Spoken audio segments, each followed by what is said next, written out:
എല്ലാവർക്കും നമസ്കാരം. ക്രിസ്മസ് സ്പെഷ്യലായിട്ട് നമ്മൾ ഇന്ന് തയ്യാറാക്കുന്നത് നല്ല ഫ്ലേവറുള്ള സോഫ്റ്റ് ആൻഡ് മോയിസ്റ്റ് ആയിട്ടുള്ള സിനമൺ റോൾസാണ്. Swedish cinnamon rolls. അപ്പോൾ അതിനായിട്ട് 250 മില്ലി പാല്, അതിലേക്ക് 1.5 ടീസ്പൂൺ ഇൻസ്റ്റൻറ്റ് ഈസ്റ്റ് ഒന്ന് മിക്സ് ചെയ്ത് കൊടുത്തിട്ട് നമുക്കിതൊരു വലിയ ബൗളിലേക്ക് മാറ്റാം. ഈ ബൗളിലിട്ടാണ് നമ്മളിത് കുഴയ്ക്കുന്നത്. ഇനി 1/3 കപ്പ് ഷുഗർ, പഞ്ചസാര ചേർത്ത് നന്നായിട്ടൊന്ന് മിക്സ് ചെയ്യാം. ഇനി ഇതിലേക്ക് ഏലക്ക പൊടിച്ചതാണ് നമ്മൾ ചേർക്കുന്നത്. ഒരു 1.5 ടീസ്പൂൺ ഏലക്ക പൊടിച്ചത് നമുക്ക് ചേർത്ത് കൊടുക്കാം. ഇതിൽ നമ്മൾ മുട്ടയൊന്നും ചേർക്കുന്നില്ല. അപ്പോൾ നന്നായിട്ട് ഇതൊന്ന് മിക്സ് ചെയ്ത് കൊടുത്തിട്ട് 400 ഗ്രാം മൈദ 2-3 പ്രാവശ്യമായിട്ട് നമുക്ക് ഈ മിക്സിലേക്ക് ചേർത്ത് നന്നായിട്ട് ഇതൊന്ന് മിക്സ് ചെയ്തെടുക്കാം. ഇതിലേക്കൊരു 1/2 ടീസ്പൂൺ ഉപ്പ് പൊടിയും കൂടെ ചേർത്ത് കൊടുക്കാം.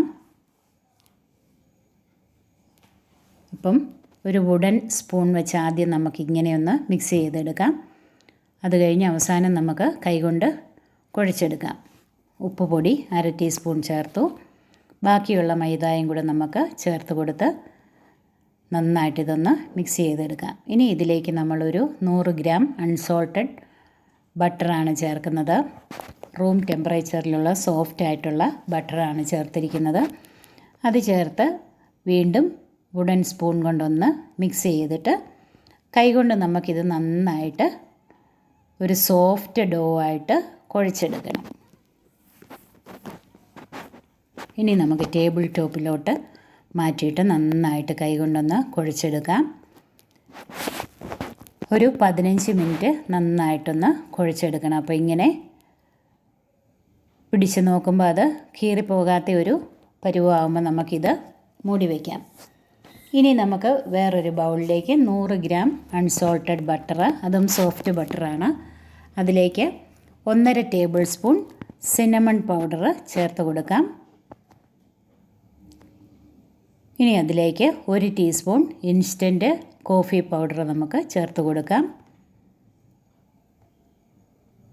1/4 ടീസ്പൂൺ ജാതിക്ക പൊടിച്ചത്, 2 table spoon light brown sugar, ഇനി ഒരു 2-3 തുള്ളി വാനില എസൻസും കൂടെ നമുക്ക് ചേർത്ത് കൊടുക്കാം. നന്നായിട്ട് ഇതൊന്ന് മിക്സ് ചെയ്ത് എടുക്കാം. ഇതാണ് നമ്മൾ ഫില്ലിങ്ങിനായിട്ട് ഉപയോഗിക്കുന്നത്. അപ്പോൾ നമുക്കിത് നന്നായിട്ടൊന്ന് മിക്സ് ചെയ്തെടുക്കാം. ഇപ്പം നമ്മുടെ മാവൊക്കെ നന്നായിട്ട് ഡബിളായിട്ട് ഫെർമെൻ്റായിട്ട് വന്നിട്ടുണ്ട്. ഇതിൻ്റെ ഗ്യാസൊക്കെ ഒന്ന് കളഞ്ഞ് നമ്മൾ മാവ് കുഴച്ചെടുത്ത അതേ ടേബിൾ ടോപ്പിലോട്ട് തന്നെ ഇതൊന്ന് സ്പ്രെഡ് ചെയ്ത് കൊടുക്കാം. ചെറുതായിട്ടൊന്ന് സ്പ്രെഡ് ചെയ്ത് വീണ്ടും നമുക്കൊരു 10 മിനിറ്റ് ഇതൊന്ന് മൂടിയിടാം. ഇനി നമുക്ക് ബേക്ക് ചെയ്യാനുള്ള ട്രേ ഒന്ന് ഗ്രീസ് ചെയ്ത് വെക്കണം, ബട്ടർ പുരട്ടി വെക്കണം.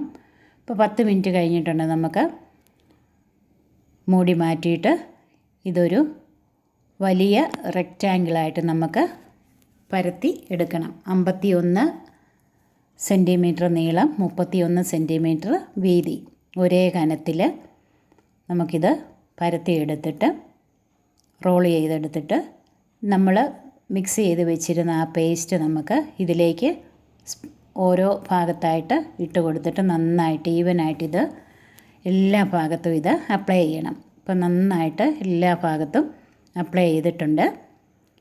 ഇനി നമുക്കിത് റോൾ ചെയ്തെടുക്കണം. ഇപ്പോൾ ഓവൻ ടെമ്പറേച്ചർ നമ്മൾ 220-ൽ 10 മിനിറ്റ് പ്രീ ഹീറ്റ് ചെയ്ത ഓവനിൽ 10 മിനിറ്റ് കൊണ്ടാണ് നമ്മളിത് ബേക്ക് ചെയ്തെടുക്കുന്നത്. ടൈറ്റായിട്ട് നമുക്കിത് റോൾ ചെയ്തെടുക്കണം.